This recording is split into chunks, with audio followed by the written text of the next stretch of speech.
यह कहानी है एक ऐसे गांव की जहां के लोग दिन रात मेहनत करते हैं, लेकिन इतनी मेहनत करने के बावजूद लोगों के हाथ खाली रहते हैं।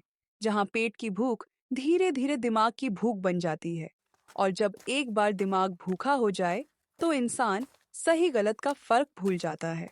और इसी भूख का फायदा उठाने आता है एक आदमी जो कहता है, मैं आपके पैसे डबल कर दूंगा।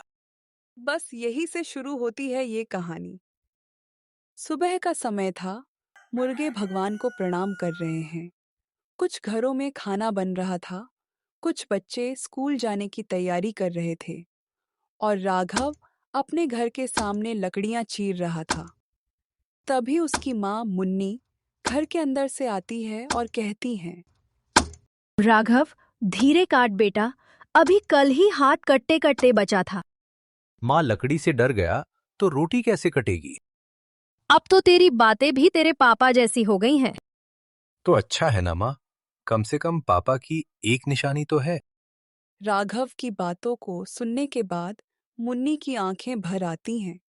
थोड़ी देर बाद जब वह रसोई में पानी गर्म करने के लिए रखती है, राघव बेटे, लगता है आज फिर एक वक्त के खाने से काम चलाना पड़ेगा। कोई बात नहीं माँ, दोपहर तक कुछ काम मिल जाएगा। तू हर दिन यही बोलता है। और हर दिन कुछ न कुछ कर भी लेता हूँ। तू थकता नहीं है क्या?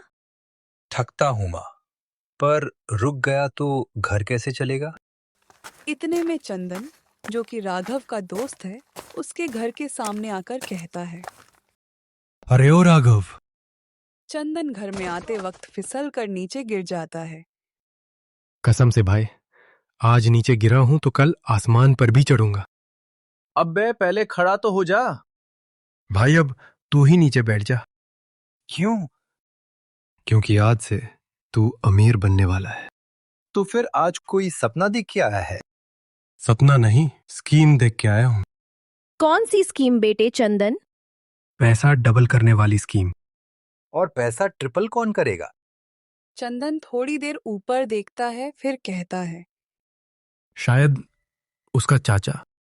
चंदन की इस बात को सुनते ही राघव और मुन्नी हंसने लगते हैं, और उन्हें हंसते देख चंदन भी हंसने लगता है। फिर चंदन गांव में हो रहे चीजों के बारे में बताता है। गांव की चौपाल पर आज एक आदमी आया है, बड़ी गाड़ी से। चलो अच्छा ठीक है, अब तू इतना कह रहा है तो देख कर आते हैं। फिर वह सभी गांव के चौपाल पर पहुंचते हैं, और वह देखते हैं कि आज वहां काफी भीड़ है। सबके बीच में खड़ा है ब्रिजेश वर्मा। सफेद कपड़े, चमकदार जूते। वह सभी से कहता है, भाइयों और बहनों, मैं कोई जादूगर नहीं हूं, मैं बिजनेसमैन हूं। मेरे पास आइए, 21 दिन में दिए हुए पैसे डबल लेकर जाइए। आइए दोस्तों, आइए और अपना किस्मत चमकाइए। किस्मत ऐसा मौका बार बार नहीं देती है। गांव वाले ब्रिजेश की बातों को बहुत ध्यान से सुन रहे थे, और मानो जैसे वे कहीं खो से गए हों। दोस्तों, आप मेहनत करते हो, लेकिन आपके सारे फल मिडिलमैन यानी बिचौलिए खा जाते हैं।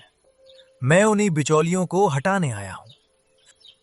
इतने में गांव के भीड़ में से कल्लू नेता आगे आता है और कहता है, अरे हमरे गांव के लोग, देखा, आप लोगन को डरने की बिल्कुल जरूरत नहीं है। और ऐसा इसलिए कह रहे हैं क्योंकि हम खुद ही अपना पैसा इसमें डाल रहे हैं। कल्लू नेता के इस बात को सुनते ही लोगों में फुसफुसाहट होने लगती है। भीड़ से दूर खड़े राघव को नेता और ब्रिजेश पर शक होता है, और वह धीरे से चंदन को कहता है। देख रहा है चंदन, जो आदमी सच बोलता है वह इतना शोर नहीं मचाता। यार, पर सब भरोसा कर रहे हैं। अरे लेकिन सब कुएं में कूदेंगे तो तू भी कूदेगा क्या? हाँ, कूद जाऊंगा, अगर कुएं में पैसे होंगे तो। आधे एक घंटे बाद राघव को प्यास लगती है, तो वह गांव के कुएं पर पानी पीने पहुंचता है। जब वह पानी पी रहा था, तभी वहां एक लड़की आती है और कहती है, थोड़ा पानी मिलेगा? हाँ, क्यों नहीं। आपका बहुत बहुत धन्यवाद। जी कोई बात नहीं। आप यहाँ के रहने वाले हो? हाँ। मैं कुछ दिनों के लिए आई हूँ, सोशल वर्क के लिए। अच्छा काम है। राघव को इस तरह बोलते देख मीरा मुस्कुराती है। आप बहुत कम बोलते हो। क्योंकि ज्यादा बोलने से पेट नहीं भरता मैडम। ऐसे ही दिन ढल जाती है। रात के समय मुन्नी चुपचाप पुराने गहने को देख रही होती है तो राघव कहता है, माँ इन्हें क्यों निकाले? अगर पैसे डबल हो गए तो तेरे लिए नए कपड़े, अच्छा भविष्य। माँ वो सब झूठ है। गांव के बहुत से लोग पैसे दे रहे हैं, बस एक बार कोशिश करने दे। फिर इसके बाद राघव चुप हो जाता है। जब रात में राघव सोने जा रहा था तब अचानक उसे घर के पीछे से कुछ आवाजें सुनाई देती हैं। उसने जब खिड़की से झांक कर देखा तो वहीं शहर का आया हुआ ब्रिजेश गुनगुनाते हुए कल्लू नेता के घर की ओर जा रहा था। अरे इतनी रात गए ये शहरी आदमी कहाँ जा रहा है? राघव को कुछ गलत लग रहा था तो वह धीरे धीरे ब्रिजेश का पीछा करने लगता है। अरे ये कल्लू नेता के घर की ओर क्यों जा रहा है? राघव ब्रिजेश का पीछा करते करते कल्लू नेता के घर के सामने पहुंच जाता है। वहां कल्लू नेता ब्रिजेश का इंतजार कर रहा था। 3 दिन में आधा गांव फंस जाएगा। हाँ हाँ बिरजेश बबुआ, उसके बाद हम दोनों फरार हो जाएंगे। राघव उनकी बातें सुनकर सन्न हो जाता है।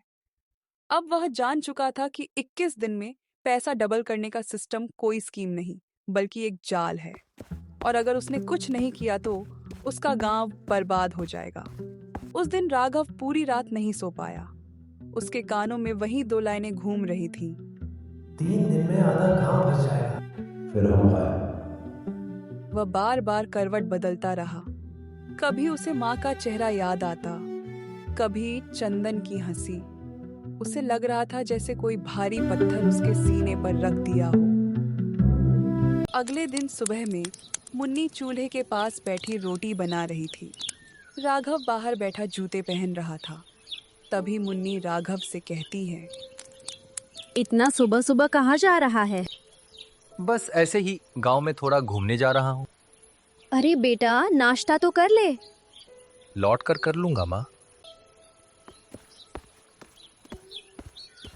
मुन्नी उसे ध्यान से देखती है और कहती है, तेरे चेहरे पर कुछ ठीक नहीं लग रहा, क्या बात है बेटे?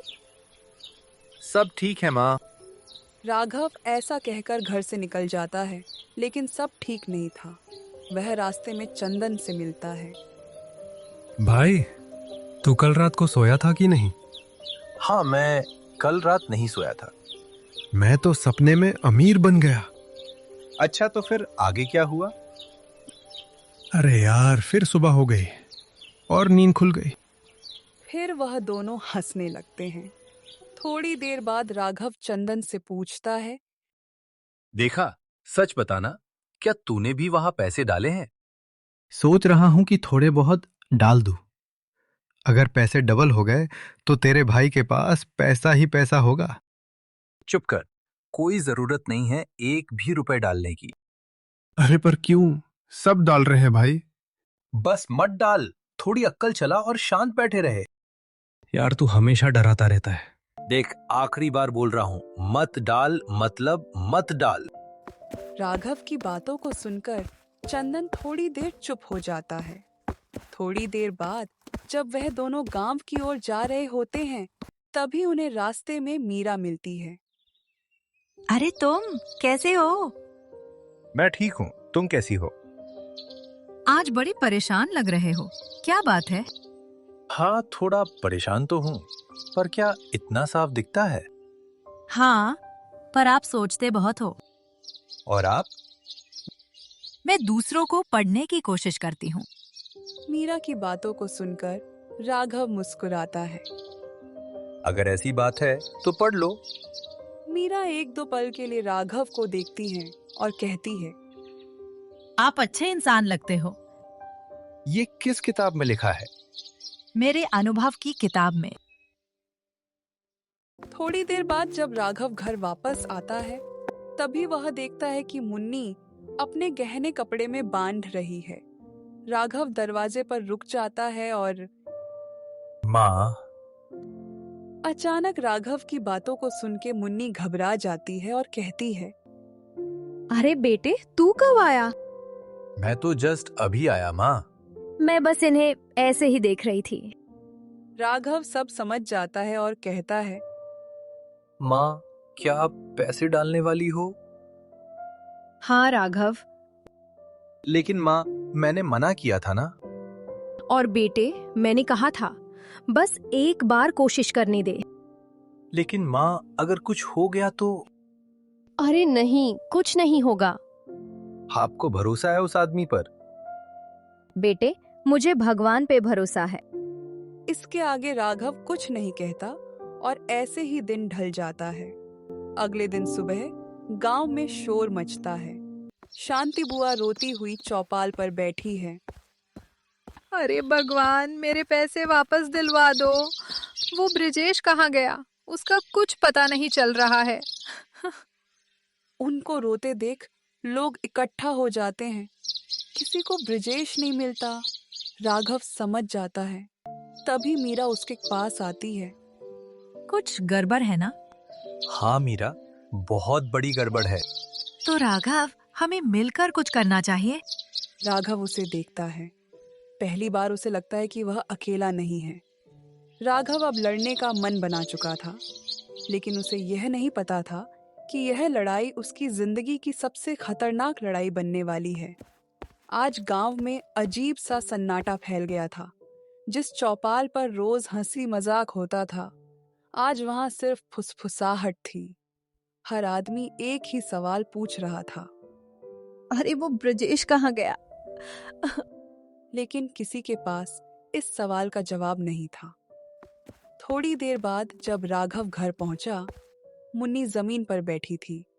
उसके हाथ में खाली कपड़ा था जिसमें कल तक गहने थे। राघव समझ जाता है। क्या हुआ माँ? मुन्नी ऊपर देखती है। उसकी आंखों में आंसू थे। राघव, वो आदमी दुकान बंद करके चला गया। मुन्नी को देख राघव की आंखें भर आती हैं। वह कहता है, आपने कितना दिया था? 20,000। यह सुन राघव की सांस रुक जाती है। मैंने मना किया था माँ, लेकिन आपने मेरी बात नहीं सुनी। बेटा, लेकिन मैं एक माँ हूँ, तेरे लिए कुछ करना चाहती थी। पर ऐसे नहीं माँ। राघव के ऐसा कहने पर मुन्नी रोने लगती है। राघव खुद को संभालता है और कहता है, माफ करना माँ, मैं चिल्लाना नहीं चाहता था। सब खत्म हो गया बेटा। नहीं माँ, अभी सब खत्म नहीं हुआ। तभी चंदन भी वहां रोते रोते आता है। वह राघव से कहता है, भाई, मैंने भी पैसा डाले थे।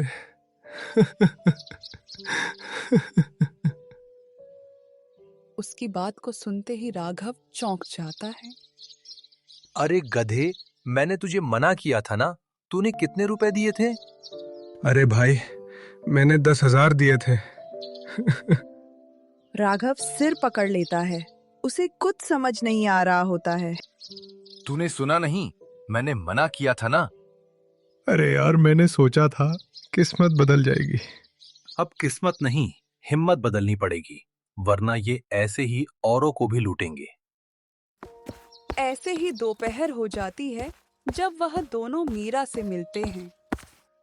क्या उन्होंने सबको लूट लिया? हाँ मीरा, समझ नहीं आ रहा है क्या करूं। शांत हो जाओ राघव। अगर हम ध्यान से सोचे तो अभी भी कुछ किया जा सकता है। हाँ, लेकिन हम क्या कर सकते हैं? अगर हमें किसी भी तरह का उनके खिलाफ कोई सबूत मिल जाता है, तो हम उनके अगेंस्ट पुलिस कंप्लेंट लिखवा कर लीगल एक्शन ले सकते हैं। राघव पहली बार ध्यान से मीरा को देखता है। थोड़ी देर बाद उसको याद आता है कि ब्रिजेश रोज किसी से मोबाइल पर बात करता था। फिर वह दोनों गांव के मोबाइल दुकान पर जाते हैं। वहां दुकानदार कहता है, उसने यहाँ से सिम खरीदी थी। राघव नंबर लिख लेता है और इसी तरह दिन ढल जाती है। शाम के वक्त जब राघव घर की ओर जा रहा होता है, तभी रास्ते में उसे कल्लू नेता रोकता है। ज्यादा दिमाग मत लगा रे रघुआ। और अगर मैं लगाऊं तो? अंजाम बहुत बुरा होगा। डराने से सच नहीं मरता कल्लू नेता। इतना कह के राघव आगे बढ़ जाता है। अब ये सिर्फ पैसा वापस लाने की लड़ाई नहीं थी, अब ये लड़ाई थी इंसाफ की। राघव अब रोज की तरह काम पर नहीं जा रहा था। उसका दिमाग अब सिर्फ एक ही जगह अटका था, सबूत। उसे पता था अगर सबूत नहीं मिलेगा तो कोई उसके बात पर भरोसा नहीं करेगा। अगले दिन राघव और मीरा एक पेड़ के नीचे बैठे थे। तभी मीरा कहती है, हमें जल्दबाजी नहीं करनी चाहिए। मीरा, तुम सही कह रही हो, लेकिन हमारे पास समय बहुत कम है। हाँ राघव, इसलिए हमें सही तरीका अपनाना पड़ेगा। मैं उसे फिर से बात करते हुए पकड़ना चाहता हूँ। तुम एकदम सही कह रहे हो राघव। अब हम उसे बात करते हुए पकड़ेंगे और उसकी बातों को रिकॉर्ड कर लेंगे। तो अब तय है कि हमें यही करना होगा। मीरा सिर हिलाती है, फिर कहती है, हाँ राघव, लेकिन इसमें खतरा भी होगा। तुम सच कह रही हो, लेकिन सच सामने लाने के लिए खतरा तो उठाना ही पड़ेगा। उनकी बातें चल रही होती है, तभी वहां चंदन आता है। भाई अगर हम मर गए ना? हाँ बोल, अगर हम मर गए तो मेरी बाइक तू ले लेना। यह सुनते ही मीरा हंस देती है। पहले बाइक तो ले लो। हाँ हाँ, बस प्लानिंग चली रही है।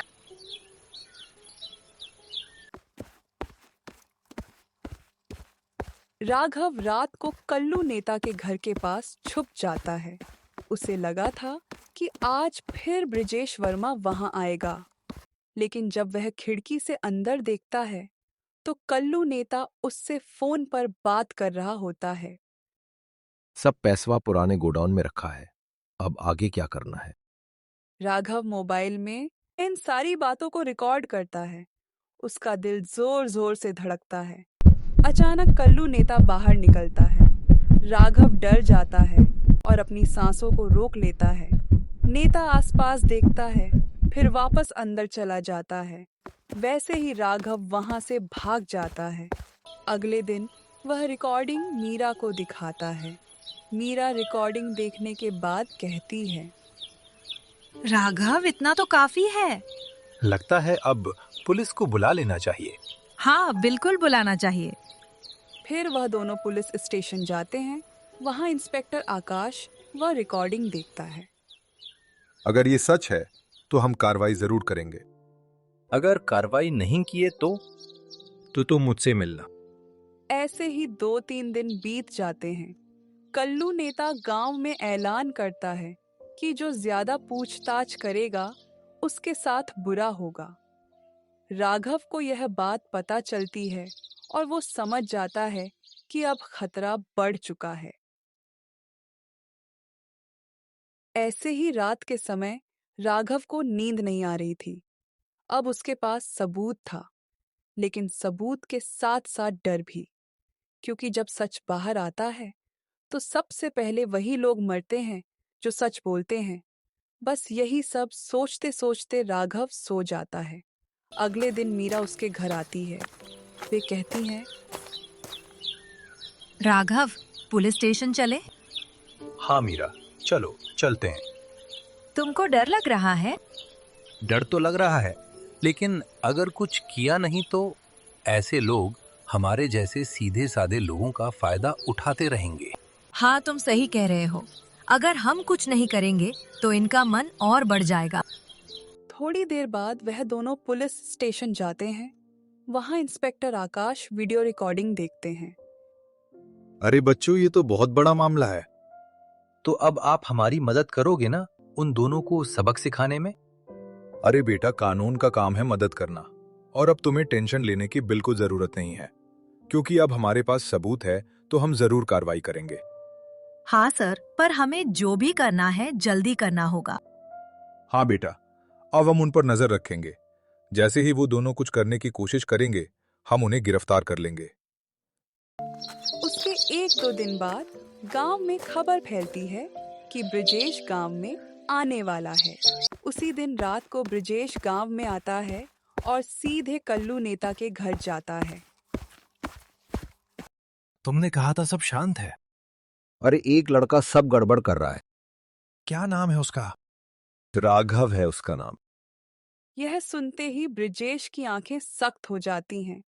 फिर वह दोनों कुछ बातें करते हैं। उसके बाद ब्रिजेश चला जाता है। एक दिन राघव अकेले जा रहा होता है, तभी उसे 2 आदमी उसका रास्ता रोकते हैं। ज्यादा हीरो मत बन।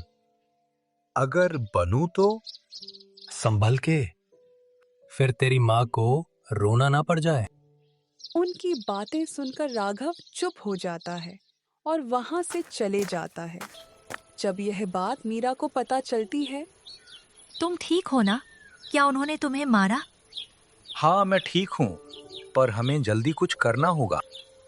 तभी इंस्पेक्टर आकाश उन्हें फोन करते हैं और कहते हैं, सुनो बेटे राघव, हम कल सुबह रेड मारने वाले हैं। यह सुनते ही राघव को थोड़ा अच्छा लगता है और वह मीरा से कहता है, कल तय होगा कि सच जीतेगा या पैसा।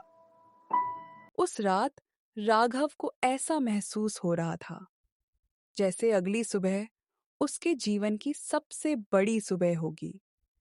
या तो सब ठीक हो जाएगा या फिर सब खत्म। उस दिन मीरा और चंदन उसी के घर रुकते हैं।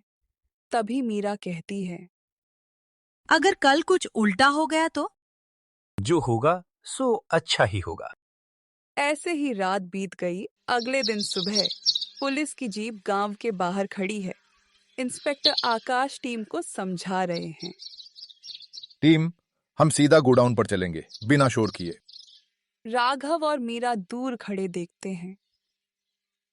भाई, अगर आज सब ठीक हो गया ना, तो मैं सच में सुधर जाऊंगा।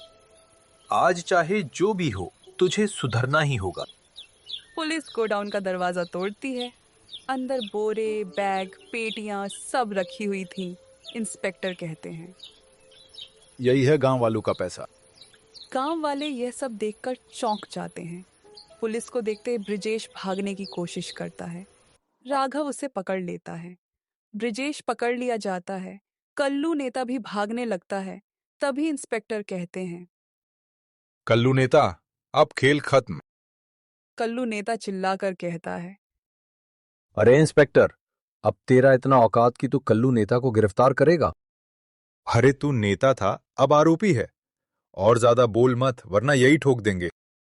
पुलिस कल्लू नेता और ब्रिजेश को गिरफ्तार कर लेती है। गांव वाले थाने में इकट्ठा हो जाते हैं। तभी शांति बुआ कहती हैं, सर जी, हमारा पैसा दे दो। आप लोग घबराइए मत, कानून के तहत सभी का पैसा वापस मिलेगा। सभी गांव वाले राघव की बहुत तारीफ करते हैं। अरे सुना तुमने? कल्लू नेता और ब्रिजेश ने जो पैसा डबल स्कीम के नाम पर गांव वालों का पैसा हड़प लिया था, पुलिस ने उसका बड़ा हिस्सा बरामद कर लिया है। हाँ, और सुना है दोनों को उनके इस अपराध के लिए कड़ी से कड़ी सजा भी मिलने वाली है। अच्छा हुआ, वरना हम गरीबों की सारी जमा पूंजी ही चली जाती। गांव के लोगों ने अब जाकर सुकून की सांस ली, लेकिन सुकून के साथ साथ एक खालीपन भी था, क्योंकि कई घरों में अब भी नुकसान का दर्द था। पंचायत भवन में गांव वाले लोग बैठे हैं। इंस्पेक्टर आकाश सभी को समझा रहे हैं। देखिए, पूरा पैसा तुरंत मिलना मुश्किल है, पर जितना मिला है वो सबको बांटा जाएगा। तभी शांति बुआ कहती हैं, बेटा, कम से कम कुछ तो वापस मिलेगा। हाँ हाँ, जितने पैसे हैं थोड़े थोड़े आप सभी को मिलेंगे। राघव और मीरा चुपचाप खड़े होकर यह सब सुन रहे हैं और चंदन राघव के पास आता है। भाई, अगर तू मुझे 2 थप्पड़ मार देगा ना, तो शायद मन हल्का हो जाए। पैसा गया है, अक्ल नहीं। नहीं नहीं, थोड़ी सी अकल भी चली गई है। फिर वह तीनों हंसने लगते हैं। मुन्नी गांव की औरतों से बात कर रही थी। तभी एक औरत कहती है, तेरा बेटा तो हीरो निकला। अरे मेरा बेटा हीरो नहीं, बस एक अच्छा इंसान है। हाँ मुन्नी, तू एकदम सही कह रही है। अब लगता है राघव सच में बड़ा हो गया है, बड़ी सूझबूझ वाली बातें करने लगा है। ये बात एकदम सही है। हमें अपने बच्चों की बातों को कभी नजरअंदाज नहीं करनी चाहिए। तुम सही कह रही हो लक्ष्मणा। काश मैं अपने राघव की बात मान ली होती तो आज ये सब कुछ होता ही ना। अरे माँ, आप यहाँ? मैं आपको कहाँ कहाँ नहीं ढूंढा। अरे बेटा राघव, तेरी वजह से इतनी बड़ी मुसीबत टली है। बस यहाँ वही बातें चल रही थीं। हाँ राघव, अगर तू नहीं होता तो आज तो हम बर्बाद हो जाते। ये सिर्फ मेरे अकेले का काम नहीं है। इस काम को पूरा करने के लिए मीरा ने भी मेरी बहुत मदद की है। अरे राघव, मैंने भी तो मदद की थी। कैसी मदद? तू तो खुद मुसीबत में फंसा हुआ था। हाँ चंदन, तुम्हारी मदद तो बहुत बड़ी थी। मुसीबत में फंसकर हमें और सतर्क करना भी कोई छोटी बात नहीं है। यह बात सुनते ही वहां मौजूद सभी लोग हंसने लगते हैं और ऐसे ही दिन बीत जाता है। और उस दिन के बाद से सभी गांव वालों को यह बात समझ आ जाती है कि मेहनत से ही पैसा बढ़ाया जा सकता है, किसी पैसा डबल स्कीम से नहीं।